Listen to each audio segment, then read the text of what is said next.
Madam madam, এই ব্যাগটা না পাওয়া গেছে, পুরো টাকায় ভর্তি। এই পার্সটা পাওয়া গেছে আর এটা পুরো টাকায় ভর্তি। কোথায় পেলে তুমি এটা? ম্যাডাম, আমাদের অফিসের ওয়েটিং এরিয়াতে কোনো গেস্ট মনে হয় ভুল করে ফেলে গেছে। আমি ব্যাগটা খুলে দেখেছিলাম কার এটা দেখার জন্য, কিন্তু ব্যাগে আমি দেখলাম শুধু টাকাই আছে, আর কিছুই নেই। তুমি দেখেছো ঠিক করে কত টাকা আছে এখানে? হ্যাঁ ম্যাডাম, যাতে সমস্যা না হয় তাই আমি দেখে রেখেছি। 20,000 টাকা আছে ওর মধ্যে। আচ্ছা,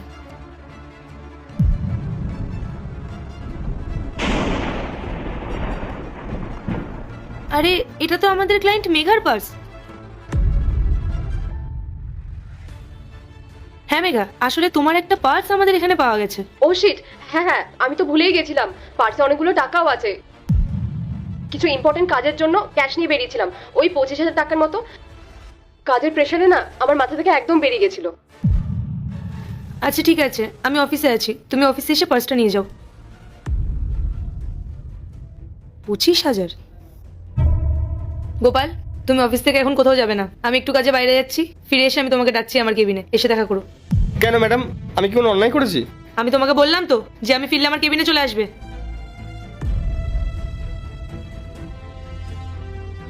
হে ভগবান, উপকার করতে গিয়ে এটা কি হয়ে গেল?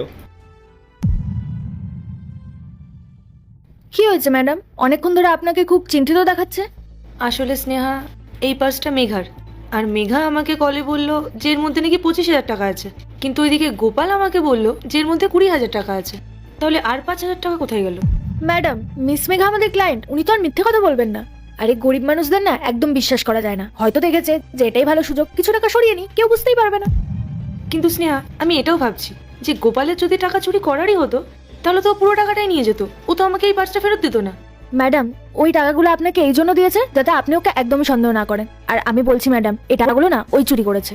ঠিক আছে স্নেহা, তুমি যাও গিয়ে গোপালকে ডেকে নিয়ে এসো। ওকে।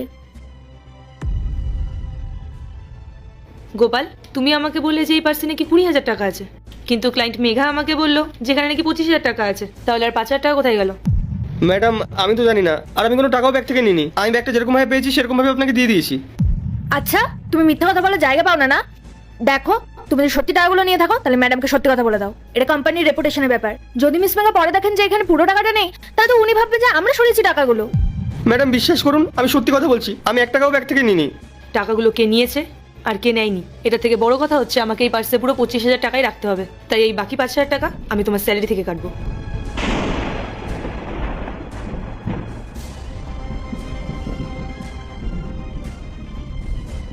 কিন্তু ম্যাম, আমি তো কোনো